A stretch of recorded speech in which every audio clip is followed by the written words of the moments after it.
Is-sajjieda Maltin se jkollhom sistema diġitali ġdida biex jirreġistraw u jimmaniġġjaw l-informazzjoni marbuta mas-sajd.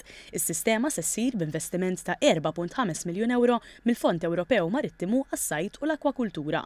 Il-Fisheries Integrated Information System se taqqat 9 sistemi f'waħda, fosthom li logbook u reġistru tal-bastimenti tas-sajd f'pjattaforma waħda li tippermetti aktar effiċjenza u konformità mar-regolamenti Ewropej.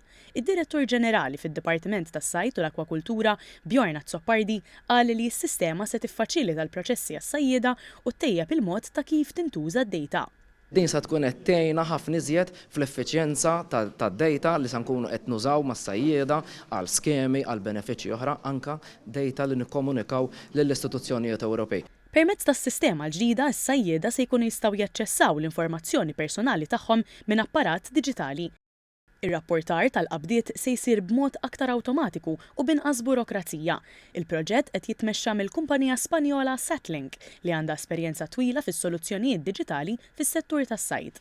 The fishermen, they are going to have in their tablets an app in which they are going to fill all the required fields to be sent to the European Union. Is-Segretarju Parlamentari Alicia Buġeja Sajd qalet li s-sistema se tnaqqas il-pis amministrattiv u tiffaċilita l-ħidma tas-sajjieda.